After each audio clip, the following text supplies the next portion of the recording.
एका लग्नाची दुसरी गोष्ट. माझा US चा जो इंटरव्ह्यू स्काईपवर होणार होता ना, तो आता इन पर्सन होणार आहे हैदराबादला. वाव, काँग्रेट्स. नाही, काँग्रेट्स वगैरे असं काही आनंदी होण्यासारखं काही नाहीये. मला बहुतेक US च्या जॉबवर पाणी सोडावं लागणार. काय? किंचाळ नको, मला बहुतेक या US च्या जॉबवर पाणी सोडावं लागणार. हा, नाही पण का का का का म्हणजे त्या जॉबच्या इंटरव्ह्यूच्या ज्या टेंटेटिव्ह तारखा आहेत त्या आणि आपल्या हनीमूनच्या टेंटेटिव्ह तारखा या सेम आहेत यार. म्हणजे मी हनीमूनला गेलो तर इंटरव्ह्यू मिस होईल आणि हनीमूनला जाणार नाही असं मी म्हणू शकत नाही. अरे मग तू केरळहून जा ना हैदराबादला. ते तुमच्या ऍड फील्ड सारखं सोपं नाही का? 4 ड्रॉइंग काढली की काम झालं. सॉफ्टवेअर इंजिनियरचा जॉब आहे, त्याचा इंटरव्ह्यू आहे. खूप मेहनत, खूप तयारी करायला लागणार. माझी सगळी प्रेझेंटेशन अप टू द मार्कच पाहिजेत, नाहीतर जॉब जाईल हा हातचा. कळतंय का तुला? तू नको टेन्शन घेऊ, होईल सगळं. तुला काय होतंय बोलायला? तुला काय होतंय? हा सगळा प्रॉब्लेम आहे ना, हा तुझ्याशी लग्न केलं ना तेव्हापासून सुरू झालाय. हे सगळं विचित्र प्रकरण सुरू झालंय. काय आधी काय समारंभ करा, मग सागर संगीत, साखरपुडा, लग्न, आता काय तर हनीमून. या सगळ्यामध्ये मी किती भरडलो जातोय हे मला माहिती आहे. मी एकटा आहे ग युद्ध करायला या सगळ्यांची. आणि माझं करिअर, माझा जॉब, माझे अम्बिशन्स हे सगळं स्टेकवर लावून इथे उभा आहे मी. तुला काय होतंय बोलायला? मी स्वतःचं फ्रस्ट्रेशन दुसऱ्यावर काढते तेव्हा समोरच्याला काय त्रास होत असेल ते आत्ता मला कळतंय तुझ्यामुळे. आणि सॉरी, मी आतापर्यंत जेव्हा जेव्हा तुला असा त्रास दिलाय त्याबद्दल सॉरी. आणि आता मी तुला सांगू इच्छिते की लॉजिकली विचार करता, नाही जो की तू करू शकत नाहीयेस आता हे मला कळतंय, पण लॉजिकली विचार करता आपण लग्न करायचं ठरवलं कारण तुला अमेरिकेला जायचं. ऐक, तुला आता खूप राग आलाय आणि तुला चिडचिड होते आणि तुला झेपत नाहीये तुझं चाललंय ते मी समजू शकते. पण त्यामुळे मग आपण आता काहीतरी त्याच्यावर मार्ग काढूया. हा, आपण काय करू शकतो? आपण घनश्याम, तुला रस्त्यावरची भेळ खायची आहे का? मला भूक नाही. बापरे, मी तुला तुझ्या पद्धतीचं सोल्युशन देण्याचा प्रयत्न केला पण तू नको म्हणतोयस. तू खायला नको म्हणतोयस म्हणजे फार सिरियस सिच्युएशन. नाही, मला खायला नकोय, मला खायला नकोय. मी चाललो. तू वेडा आहेस का? तू असं तडकाफडकी निर्णय घेऊ नको. अरे काहीतरी सोल्युशन निघेल. अरे खूप आयुष्य पडलंय आपलं. तू अगं मी काय आत्महत्या करायला जात नाही काय? मी सलून मध्ये जातोय. सलून मध्ये का जातोयस तू? सलून मध्ये जातोय कारण सलून मध्ये गेलं ना की असं ते डोक्यावर तो मसाजर फिरवतात आणि तो एकदा मसाजर डोक्यावर फिरला ना की डोकं शांत होतं माणसाचं. नाही हसू नको, तुला खरं सांगतो. तो असा मसाजर फिरला ना, असा नुसता आवाज आला ना तरी असं वाटतं की आपल्या मनात जी डोक्यात अशी विचारांची ढेकळं निर्माण झालेली आहेत, तो असा मसाज रूपी रोड रोलर ती सगळी ढेकळं अशी सपाट करतो आणि आपलं डोकं शांत होतं. ओके, या कूल. मग तू जा ढेकळं फोडायला. ओके, मी जाते आता एकटीच फिरायला. ओके. हा, तू कुठे जाणार? जाते मग मी. काय आता तू असा मेन्स पार्लर मध्ये जाणार आहेस? तिथे समोर तर मी अशी बसू शकत नाही ज्याकडे कौतुकाने बघत कसा ढेकळं फोडतोय. मला जायला लागेल कुठेतरी. तू मला टोमणे मारू नको. मी नाही जात पार्लर मध्ये. मी नाही जात. मी दुसरा काहीतरी सोल्युशन काढतो. मी दुसरी काहीतरी युक्ती लढवतो. माझी डोक्यातली ढेकळं इथेच फोडून काढायला. कशी? या सिच्युएशनवर काहीतरी लॉजिकल सोल्युशन शोधून. एक मिनिट घनश्याम, तू का चिडचिड करतोयस? मगाचपासून मी शांत राहण्याचा प्रयत्न करते पण तुझं चालूच आहे. हा, जरा शांत हो. तू काय सोल्युशन काढणार आहेस? तू हाच निर्णय घेणार आहेस ना की उद्या आपण हनीमूनला जायचं नाही, हो ना? डार्लिंग, स्वीटहार्ट, हे बघ, तू ना रागव नको. मला माहिती तू रागवलेस. तुला जायचंय माझ्याबरोबर हनीमूनला. खूप प्लॅन्स केलेत तू मनातल्या मनात माझ्या बरोबरच्या हनीमून. तो टाइम नाही तुला राग. I am really sorry. हे बघ, आपण जाऊ परत हनीमूनला. गप्प बस. मी का नाराज होईन? मी का चिडेन? मला नाही जायचंय हनीमूनला. मला आपल्या दोघांवर लादलं गेलंय हनीमूनला जाणं. तू गप्प बस. आपण उद्या काय सांगणार आहोत याचा विचार कर. घरी काय सांगणार आहोत आपण? मी अजून काही विचार केलेला नाही. तुला काही सुचतं का? ते सुचवण्याचं डिपार्टमेंट तुझं आहे ना.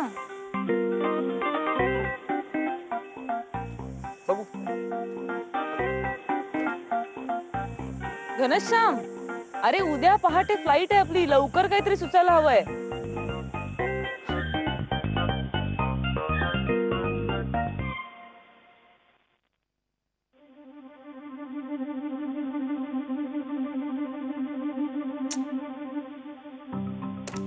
एंगेज कैसे रह सकता है फोन? मेरे साथ तो बात नहीं करे. मोबाइल पे रखा दो.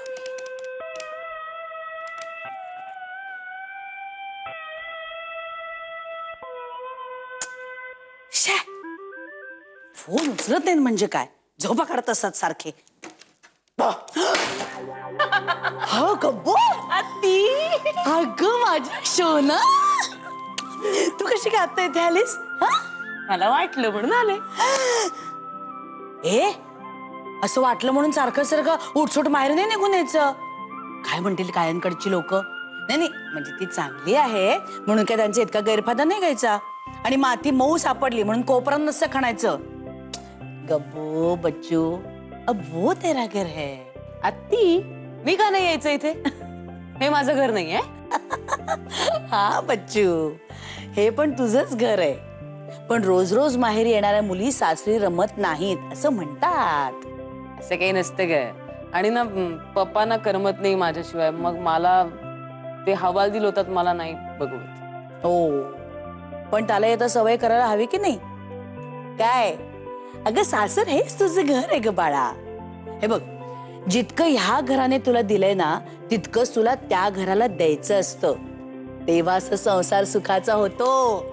काही नसतं ग, मला नाही पटत आहे. पटवून घ्यावं लागेल.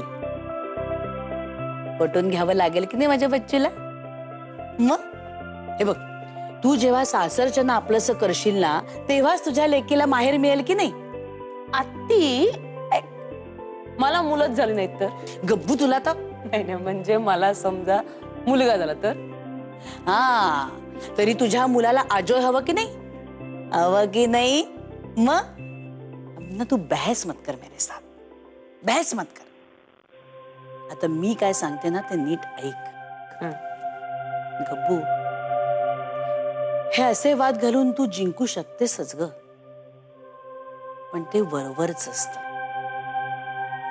पण जेव्हा तू माणसांची मन जिंकशील ना, तेव्हा तू खरी जिंकतेस.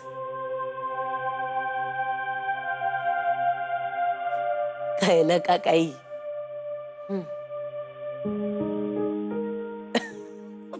कळलं. शोनू माझ.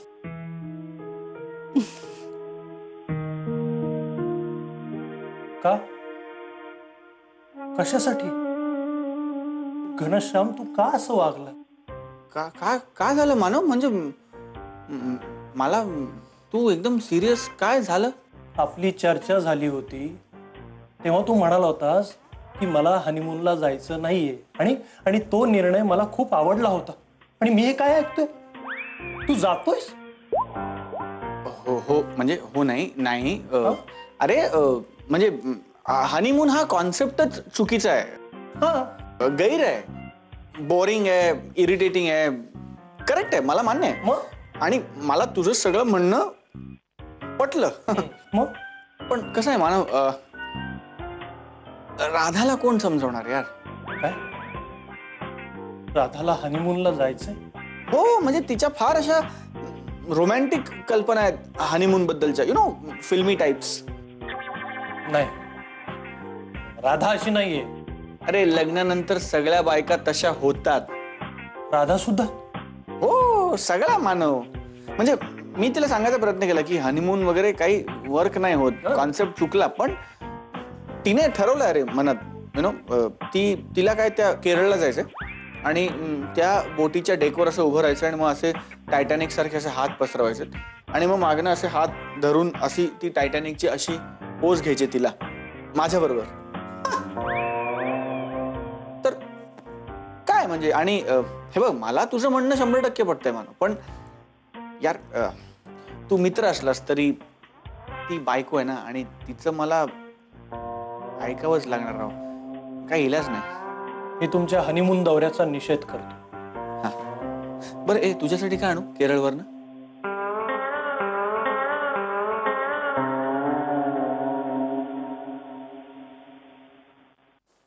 तुम्ही हे बाहेर निघालात कुठे तुम्ही? ऐक ना, उद्या घना आणि राधा केरळला जायचेत ना, तर माझ्या डोक्यात एक छानशी कल्पना आली की आपण आपल्याकडून त्यांना असं एक गिफ्ट घेतलं पाहिजे. गिफ्ट म्हणजे कॅमेरा. हा कॅमेरा? अगं, आपला घरातला कॅमेरा आहे ना छोटा, तो खूप जुना झालेला आहे. हो. बाजारात तुला सांगतो एक से एक कॅमेरे आलेले आहेत. त्यानिमित्ताने कॅमेरा घेणं होईल ग. म्हणजे या दोघांनी वापरला ना कॅमेरा की घरातले इतर सगळे जण वापरतील. शिवाय आपण त्या दोघांना लग्नाप्रित्यर्थ जे गिफ्ट दिलं होतं की नाही, हनीमून पॅकेज, ते आता काय रद्दबातलच झालेलं आहे. तेव्हा आपण आपल्याकडनं दोघांसाठी काहीतरी गिफ्ट दिलं पाहिजे ना. पण आपल्याला त्या पॅकेजचे पैसे परत मिळतील का? इथं कोणाला हवेत पैसे, म्हणजे आणि ते बरे पैसे देतील. पण मुळात आपलं काय ठरलेलं आहे, हा आपण बर्फ पाहायला जायचंय ना. तुमचं आपलं काहीतरी आता कुठे आपण? त्यावर चर्चा करण्यासाठी वेगळं पार्लमेंट बोलवू. ती चर्चा इथे नको. पण हा, मी आलो जाऊन. ऐका माझं. अहो, दिगंबर भाऊजींनी पण हेच ठरवलंय. त्यांचं पण ते हनीमून पॅकेज रद्द झालं ना, मग त्यांनी पण घनाला कॅमेराच द्यायचं ठरवलंय. तिघांनी? हो. काय झालं, मी सकाळी गच्चीवर कपडे वाळत घालायला गेले ना, तेव्हा हे दोघं जण जिन्यात उभं राहून बोलत होती. त्यांनी पाहिलं नाही मला, पण मी त्यांचं बोलणं ऐकलं ना. मग आता पुन्हा 2-2 कॅमेरे झाले म्हणजे. हा दिघा आहे ना, दिघ्याला हाणला पाहिजे. बालपणापासून त्याची खोड आहे माहितीये, माझं अनुकरण करायची. मूर्ख कुठचा, म्हणजे ओरिजिनलिटीचं नावाने बॉम्ब आहे त्याची. कमालच करताय. आपण आत्ता बोलतोय, ते सकाळी बोलत होते. हे बघ, मला ही मूळ कल्पना काल रात्री स्वप्नामध्ये सुचलेली आहे. ठीक आहे, पण आता काय करायचं? आता काय करायचं, या दिघ्याने डोक्यात घेतलं ना, म्हणजे या संध्याकाळी ऑफिसमध्ये ना कॅमेरा घेऊन येणार. मी आणला की 2 कॅमेऱ्यांचा घोळ. नाही, आता आपल्याला काहीतरी वेगळा पर्याय शोधला पाहिजे. मी काय म्हणते, नाही, तू एक कडक चहा करतेस का? थोडं आलं घाल त्याच्यामध्ये. काय ना, चहाचा घोट पोटात गेला ना की माझ्या डोक्याच्या खिडक्या उघडतात. तुम्हाला चहा प्यायला काहीतरी बहाणाच हवा असतो. तो मी पुस्तकात लिहिणार आहे. चहा प्यायचे 101 बहाणे. लेखक श्रीपाद काळे. चहा पण आणतेस ना? मी- चहा 1 कप आलं घाल.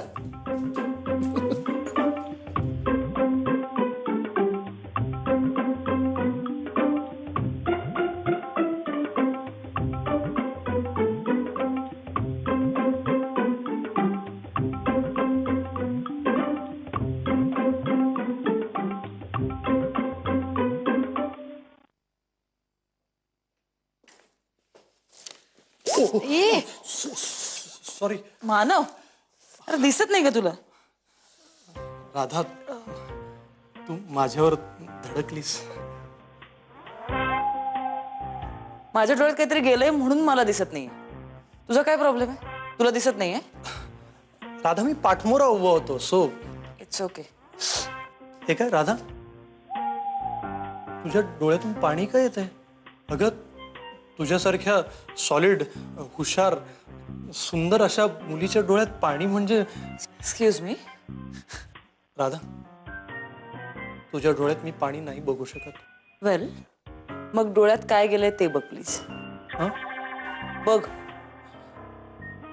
नीट बघ ना. हो हो हो.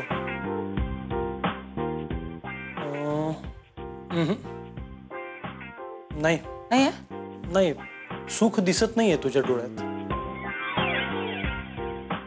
काय? हो, मी आता बघितलं. सुख नाहीये तुझ्या डोळ्यात. मानव, मी तुला डोळ्यात कचरा गेलाय का बघायला सांगितलं? तू काय बोलतोयस? तुझे भावनिक भूकंप सुरूच आहेत का अजून? त्या हादऱ्याने तू हादरशील एक दिवस. काही बोलतोस खरं तू? राधा, भूकंप आणि प्रलय कधीच येऊन गेलेत माझ्या आयुष्यात. आता कशाच काही वाटत नाही. मानव, काय बोर करतोस रे? तुला असं सतत काहीतरी अगम्य न कळणारं बोललंच पाहिजे का? कंटाळा येत नाही का तुला असं वागून? नाही, कंटाळा नाही येत मला, कारण मी कारण नंतर ऐकते. मी आले जरा बघून.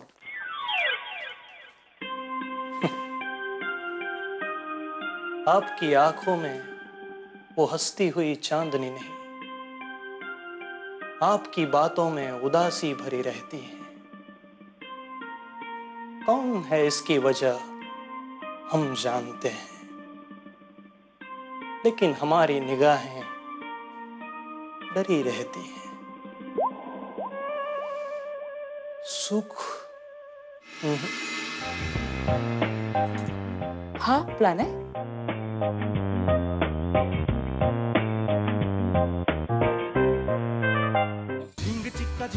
एका लग्नाची दुसरी गोष्ट. एका लग्नाची दुसरी गोष्ट. झाली का तयारी? हो होतीये. ठीक आहे. म्हणजे बाप रे, एवढा चिवडा? म्हणजे काय? दादा अरे मी ट्रेननी जाणार आहे, एकटी जाणार आहे, माझ्या 6 बॅग्स आहेत अजून, त्यात हा चिवडा काय आहे तू करतोय? एवढा चिवडा मला द्यायलाच हवा. उल्हासरावांना आवडतो चिवडा. अरे हो, म्हणून काय बरं झालं? दुसरं मला सांग, एक तर मी तुला इथे मुंबईला बसवून देणार गाडीमध्ये, तिथे उल्हासराव उतरवून घेणार, तुला सामानाची करायचं काय मला सांग. वा रे वा, असं काय करतोस तू? आणि त्याशिवाय लाडू देणारच आहेस हो, तू. ते आता डोळ्याला आणि ते सुद्धा बसवतो. असेच असतील ना, एवढा डबा भरून. अगं असायलाच पाहिजे. तू जातेच म्हणजे काय एवढं का देणार आहे मी? बरं एकदा तू गेल्यानंतर मला सांग इथे आहे कोण, कोणासाठी करणार आहे मी? झालं पुन्हा सुरू? अरे मी काय कायमची चालले का? काही दिवसांनी परत येणारच आहे. आणि राधा सुद्धा इथे हाकेच्या अंतरावर तर राहते. ए तू असं उदास होणार असशील ना तर मला अजिबात आवडणार नाही. हा, आणि राधाला जर कळलं तर काय होईल? का फोन करू तिला मी? नाही तिला अजिबात त्रास देऊ नको ना? नाही. मग प्रॉमिस दे मला. काय? त्याच्या पुढे मी एकटा आहे असं म्हणत बसणार नाही. एक लफ्ज भी नाही. तू ना बेबे म्हणजे ताई नाहीस ग, माझा दादा आहेस. काय तू दादागिरी करतेस? घाबरतोय मी चक्कर तुला. तिथे आल्यापासून बघ ना कसा मी घाबरू नये तुला. सगळं ऐकतोय की नाही तुझं मी? ऐकायलाच पाहिजे. कळलं ना? सगळं सहन करायला लागणार आहे माझं. करता आलोच की, केलंच की सहन आतापर्यंत. बेबे राधाच्या लग्नासाठी काय काय केलं नाही का आपण? खरंय रे बाबा. आता सगळं आठवून हसू येतंय आपल्याला. किती खोटं बोलायला लावलंस तू मला. चला पण एकदा गाईच्या गळ्यात घंटा बांधली. एक गाईच्या गळ्यात नाही, मांजरीच्या गळ्यात घंटा बांधायला कठीण असते असं म्हणतात. हमारे इंदौर में गाईच्या बांधतात. कळलं? हो का? बरं बाबा, गब्बूच्या गळ्यात घंटा बांधली. हो ते सगळ्यात कठीण. तू होतीस म्हणून सहज शक्य झालंय. माझ्या एकट्याच्यानी काही झालं नसते. झालंच नसतं. मी आले नसते तर काही झालं नसतं. इतके दिवस होते बेबी, आता तू निघालीस. आता तू नसण्याची सवय करायला हवी नाही मला. कसं आहे बघ, सारख्या नाही यायला सवयी मोडायच्या आम्ही सारख्या. तू लहान होतीस, कॉलेजमध्ये होतीस, माझ्याकडे होतीस, मला असं वाटायचं आपली बहीण आहे, छोटी आहे, पण नाही एकदम बघता बघता लग्नच निघालं की तुझं. आणि गेलीस तू. राधाची आई मंजिरी ती तर म्हणजे कमाल. तिने जी काय गंमतच केली ना एक दिवशी. अचानकच निघून गेली ग कायमची. आणि आता राधा काही नाही. मी तुला सांगतो बेबी, एकूण आयुष्यभर सवयी मोडायची सवय करायची. आता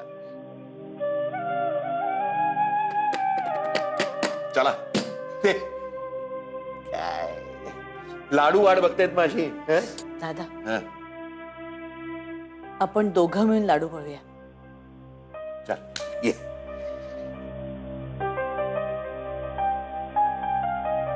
काय सांगतो भूषण्या? नक्की होईल ना?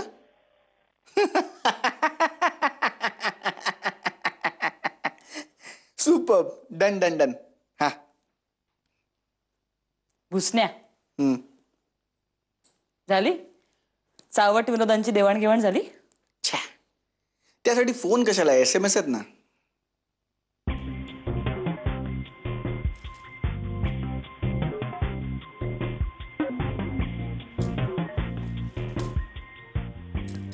श्याम, काय करायचंय आपण? काय आज मी खाली तू वर? ते नाही म्हणते मी. उद्याचं काय करायचंय आपण? उद्या तू खाली मी वर. 1 मिनिट श्याम, आपण जातोय का उद्या केरळला? तू सांगितलंस का आई बाबांना की आपण जाणार नाही आहोत हनीमूनला म्हणून? तू वेडी आहेस का राधा? मी जर माझ्या घरच्यांना सांगितलं की मला हैदराबादला इंटरव्ह्यू आहे म्हणून मी केरळला हनीमूनला जाणार नाहीये तर आई बाबा काय गंगा यमुना पण मला काळ्यापणाची शिक्षा देतील. अगेन्स्ट आहेत ग, अगेन्स्ट आहेत. या घरचे सगळे मी अमेरिकेला जायच्या अगेन्स्ट आहेत. आणि आता काय, त्यांना वाटतंय की माझं लग्न झालंय त्यामुळे मी अमेरिकेचा नाद सोडलाय, मी सगळं विसरलोय. वेडे. नाही मग उद्या काय करतोय आपण? आपण जातोय का नाही जातोय? घनश्याम एक मिनिट हे बघ, हे बघ. जे काही तुझं ठरलं असेल ना ते तू मला सांग, म्हणजे माझ्याशी शेअर कर. काय होईल माहितीये का, नाहीतर ते पाठदुखीसारखं होईल. नाही तुला ऐन वेळेस काहीतरी सुचतं, तू काहीतरी थापा मारतोस आणि नंतर मला कळत नाही ते कसं सावरून घ्यायचं. तसं नको व्हायला. घनश्याम, हे असं आपण सारखं चुकत राहिलो ना तर 6 महिन्याच्या आतच पकडतील ते आपल्याला. तू ऐकतोयस का माझं घनश्याम? घनश्याम मी तू हाय माझा प्लॅन. प्लॅन आहे.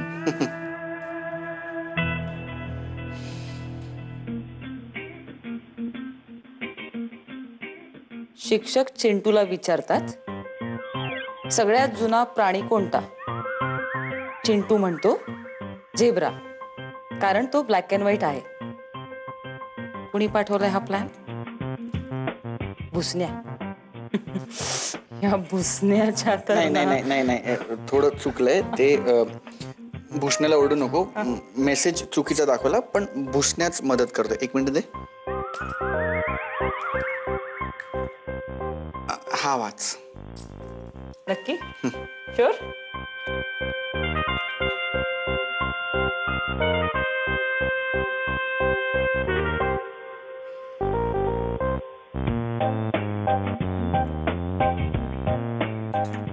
हा प्लॅन आहे.